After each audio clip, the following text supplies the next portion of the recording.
Bonjour et bienvenue à Donneur de sens, un balado original d'Emma Québec.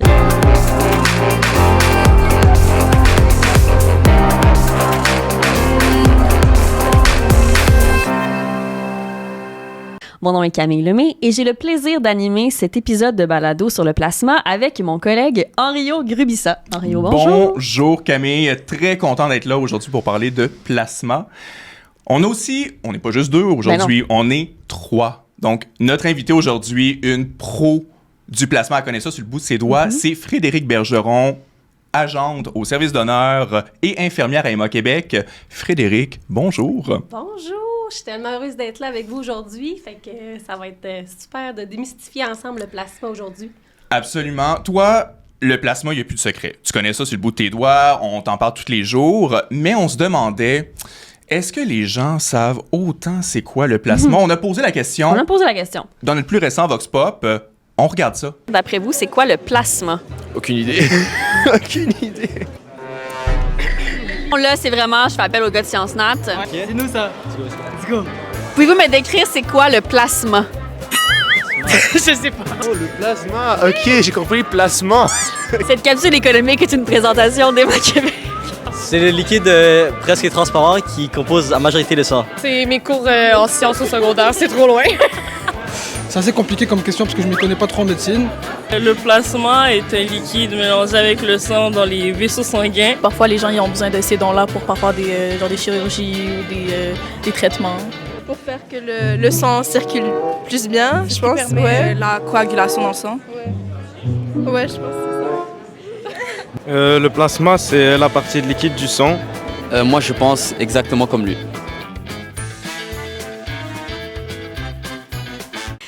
Frédérique, il y a beaucoup de réponses différentes dans cette vidéo-là. Comme Henrio l'a dit, tu es notre pro du plasma aujourd'hui. Ce serait quoi ta définition, ou bien la définition, en fait, du plasma? Bien, en fait, le plasma, c'est effectivement une composante de notre sang. C'est la partie liquide du sang qui va permettre de lier les autres éléments du sang, puis qui va permettre de circuler partout dans notre sang, dans notre corps. Puis justement, quand on dit les éléments, je me souviens bien de mon cours de bio secondaire 3 avec Madame Valérie, on la salue, très bonne prof. Le plasma, ça transporte donc les globules rouges, globules blancs et les plaquettes un peu partout dans notre corps. Exactement. C'est vraiment le liant. Je pourrais vous donner comme image, peut-être, là, quand on l'utilise pour l'expliquer aux gens, comme une piscine. Le plasma, ça va être l'eau dans la piscine et les autres éléments, comme vous venez de nommer, globules blancs, globules rouges et plaquettes, ça va être comme les spaghettis, les ballons, les jeux qu'on va mettre dans la piscine. Puis le plasma, c'est l'eau qui va permettre à tout ça de circuler dans la piscine. Fait que c'est un peu une image là, qu'on pourrait donner aux jeunes là, qui viennent de répondre au Vox Pop, ils comprendraient bien de cette façon-là, je pense. Mais comment est-ce qu'on donne du plasma si c'est juste une petite partie de notre sang? En fait, c'est un processus qui est différent. C'est la même chose, là, c'est qu'on va donner le sang total, puis à ce moment-là, dans le fond, le sang, de la même façon qu'on donne un don de sang, mais on va séparer les éléments à l'aide d'une machine qui est plus spécialisée, qui est faite pour ça. Mais Frédéric, quand tu dis on sépare, là, ça veut-tu dire qu'on est piqué des deux bras? Non, pas du tout. Tout se fait, dans le fond, dans une seule piqûre. Okay. Donc, vraiment pareil comme un don de sang. On pique une seule fois, avec une seule aiguille, puis à ce moment-là, on va prélever le sang total, et c'est vraiment la machine qui va venir séparer les éléments. On appelle ça un processus de centrifugation. Donc, ça va venir séparer les éléments. Le plasma, dans le fond, c'est composé à 90% d'eau et 10% de protéines. Donc, c'est très liquide. C'est la composante la plus liquide et très légère également dans le sang. Donc, avec la centrifugation, on va réussir à séparer les éléments pour garder que le plasma, et on va redonner, dans le fond, dans la même veine, les autres éléments, les autres composantes de notre sang au donneur. Puis un autre élément aussi qui, je pense, des fois, on nous pose la question, quand on donne un don de sang, on sait que c'est pas très long. Quand on fait un don de plasma, est-ce que c'est beaucoup plus long? Ça dure combien de temps, à peu près, un don de plasma? En fait, un don de plasma, ça va être environ, là, on va vous dire 45 minutes pour le don de plasma. C'est vraiment, dans le fond, pour se qualifier pour le don, c'est vraiment quelqu'un qui connaît le don de sang, par exemple, là, ça ressemble beaucoup. Donc, on va passer par un questionnaire qui va être très similaire au don de sang. Puis c'est vraiment au niveau du processus, comme j'expliquais un petit peu tout à l'heure, que ça va être un petit peu différent par la machine, par le fonctionnement là, pour séparer les éléments et garder que le plasma. Donc, c'est vraiment le prélèvement qui va durer un petit peu plus longtemps, qui va, à ce moment-là, on va dire environ 45 minutes en tout et partout là, pour effectuer un don. Ah, mais c'est pas si long, 45 minutes. Ça se fait très bien. Ouais, c'est comme une émission de télévision. Exact. Ça se place super bien dans l'horaire, après le travail, avant des fois, sur l'heure du dîner. Donc oui, effectivement, c'est quelque chose qui se place très bien dans l'horaire. Puis au don de plasma, également, on peut donner plus souvent. Donc c'est ça qui est très intéressant, là. Puis quand tu dis plus souvent, c'est combien? Parce que je pense que pour le don de sang, on est à 56 et 84 jours, le délai interdon. Oui, mais pour le don de plasma... Selon la femme et l'homme. Et au plasma, on est aux 6 jours. Donc, un donneur de plasma peut donner à tous les 6 jours. Ce qui explique ça, en fait, c'est que le plasma se régénère extrêmement rapidement.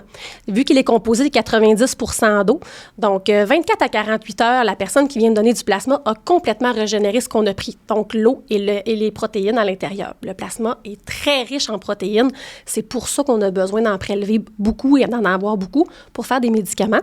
Donc, dans 24 à 48 heures après le don, la personne a tout régénéré et elle peut revenir 6 jours après. Et justement, les protéines que tu parles, c'est quoi exactement? Est-ce que, je pense qu'il y a albumine, fibrinogène... Immunoglobuline qu'on entend beaucoup. Oui. Oui, exactement. C'est tous des protéines qu'on va prendre dans le plasma. Et puis, à ce moment-là, on va faire des médicaments avec ces protéines-là, dans le fond, là, vraiment à base dans le plasma directement. Est-ce qu'on sait exactement qui peut recevoir ces médicaments-là? C'est sûrement pas de l'Advil puis du Tylenol qu'on fait avec ça, là. Non, exactement. C'est vraiment... En fait, ça peut être une multitude de gens qui vont recevoir ces produits-là, notamment là, les gens qui ont des systèmes immunitaires affaiblis, déficients, on entend beaucoup le Guillain-Barré, qui est un déficit aussi là, du système immunitaire. Donc, les gens reçoivent des produits à base de plasma. Il y a aussi les femmes enceintes qui ont des groupes sanguins négatifs qui vont recevoir un médicament spécialisé pour leur permettre de mettre leur grossesse à terme. Écoutez, on pourrait en nommer comme ça. C'est aussi utilisé pour les traitements de cancer. C'est vraiment, c'est très, très vaste. Puis la recherche avance énormément également dans ce domaine-là. Donc, c'est presque infini, là, les besoins qu'on a pour le plasma. Donc, le plus important à retenir, je pense, là-dedans, c'est de comprendre que c'est extrêmement précieux et important. Et lorsqu'on a la chance d'avoir un corps en santé qui régénère du plasma, y aller. Exactement, il n'y a pas de raison de ne pas essayer cette expérience-là, de venir vivre ça, là. Puis tu sais, on parle de médicaments spécialisés, puis souvent c'est abstrait, puis on se dit « Oh mon Dieu, moi je connais pas de monde ou dans mon entourage », et pourtant... Quand j'ai su pour justement le médicament spécialisé pour les femmes enceintes, ma mère l'a reçu et j'ai commencé à en parler un peu autour de moi. Puis souvent, il y a beaucoup de femmes qui disent « Ben oui, j'ai reçu ce médicament-là. » Et c'est donc, de ce que tu nous dis, grâce à des donneurs de plasma. Exactement. Donc, oui, exactement. Ça permet de ne pas faire de rejet au niveau du fœtus chez les mamans enceintes.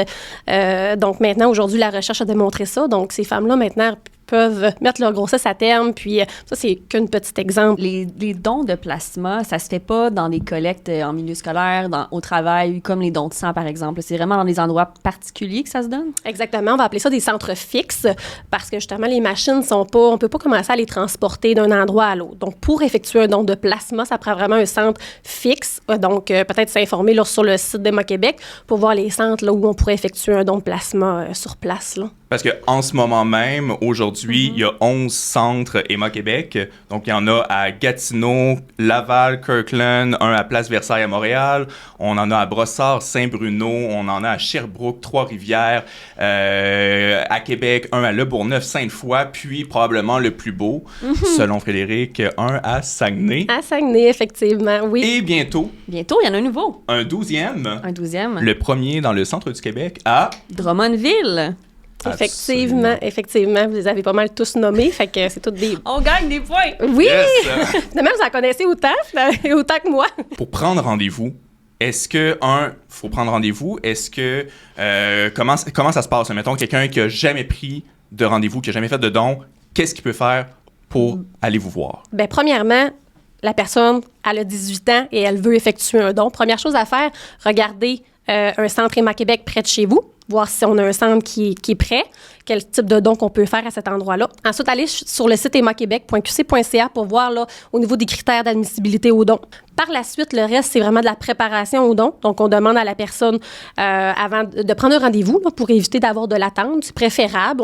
Ça nous permet d'avoir une heure de rendez-vous. On le sait plus à quoi s'attendre. Est-ce qu'il faut absolument appeler? Est-ce qu'il y a d'autres méthodes pour prendre rendez-vous? Il y a l'application en ligne qu'on peut mettre sur notre téléphone, directement sur la page Héma-Québec. On peut mettre mettre l'application sur notre téléphone. Donc, pour les jeunes, c'est très facile aussi d'avoir accès aux plages qui sont disponibles. C'est l'appli Je Donne, c'est ça? L'application Je Donne, exactement. Très simple à installer aussi. Donc, on installe ça, on peut voir les plages disponibles. Des fois, on dit, j'irais donner là, tu sais. On peut faire ça comme ça. Sinon, on peut appeler aussi, là, prendre un rendez-vous en appelant directement. Puis après ça, le reste, c'est vraiment de la préparation au don. On demande aux gens d'avoir bien mangé et de bien s'être hydraté, 30 minutes avant le don. Vraiment, vraiment important. Par la suite, je pense qu'avec ces éléments-là, là, la personne est prête à venir faire son premier don puis sauver des vies, en fait. Puis justement, on parle de toute la préparation avant, de bien manger pendant le don. On est vraiment pris en charge. Mais le après... C'est quoi les conséquences pour un donneur? Parce qu'il y a peut-être des gens qui disent « Hey, j'ai tellement cette générosité-là, j'aimerais ça y aller, je suis rassuré, mais j'ai peur de ce qui va arriver après, je vais-tu tomber d'un pomme parce que là, j'ai trop donné? Est-ce que je vais me sentir faible? » Oui, c'est quoi les conséquences? Bien, les conséquences, en fait, premièrement, le plus gros point que les gens vont avoir, c'est vraiment la satisfaction. Ça, c'est le premier point que les gens vont nommer. Ensuite de ça, c'est sûr qu'on est toujours, dans le fond, à risque de faire des fois, comme on appelle une petite chute de pression, un choc vasovagal, là, qu'on peut appeler. Des fois, ça peut arriver. C'est assez rare, mais ça peut quand même arriver avec une bonne préparation. On limite ça, là, encore moins de chances que ça l'arrive. Des fois, ça peut se manifester avec petite chaleur, petit étourdissement. Les gens sont bien avertis que s'ils sentent quelque chose qui ne sont pas comme quand ils sont arrivés dans le centre, de le dire tout de suite. À ce moment-là, ils sont pris en charge. Il n'y a pas un endroit mieux pour avoir ce genre d'effet-là. Si ça l'arrive, le personnel est très réactif, formé. On va prendre soin de la personne. Puis souvent, là, ça ne les empêche pas de revenir. Donc, pour l'avoir vécu à quelques reprises, les gens sont tellement bien traités qu'ils veulent revivre l'expérience. Puis des fois, c'est juste le stress de la première fois aussi qui tombe. Là. Fait que c'est vraiment pas... faudrait vraiment pas que ça soit un stop là, à venir effectuer un don, pour vrai. C'est pas très fréquent, comme tu disais. Là, non, c'est pas des choses qui arrivent fréquemment parce que, justement, on donne tous les conseils pour être bien préparé. Souvent, c'est ça, le premier don, on va être longtemps, on va jaser avec la personne, on va changer les idées. Tu sais, je veux dire, on fait ça toute la journée. Donc, on peut pas être mieux encadré. Et écoute, on peut donner du plasma tous les 6 jours. Exactement. Ça se glisse très bien une fois par semaine dans l'agenda. On peut aussi décider d'en donner quelques fois par mois. Je veux pas que les gens, ou par année, il faut pas que les gens pensent qu'ils sont obligés de donner aux 6 jours non plus. Ça se fait en centre de don. Il y en a 11, bientôt 12 à travers le Québec. Puis ça prend à peu près 45 minutes de faire un don. Donc, on a le temps de se reposer, de prendre un moment pour soi, de lire, d'écouter un film, de parler avec les gens du centre. Et bien, c'est très important parce que ça aide la population puis les gens qui ont besoin de ces médicaments-là. Absolument. Et ultimement, ça sauve des vies. Ultimement, ça sauve des vies. Puis si on veut avoir plus d'informations sur le plasma, bien, comme tu l'as dit, on peut visiter le site web d'Héma Québec. Exactement, hémaquebec.qc.ca pour plus d'informations. Puis c'est pas mal, ça conclut pas mal sur le plasma. Ah, c'est génial. Merci beaucoup d'avoir été là. Mais merci beaucoup, à Frédéric vous. Bergeron, agente au service d'honneur et infirmière au Saguenay. Ça me fait plaisir. Merci beaucoup. Merci. Salut.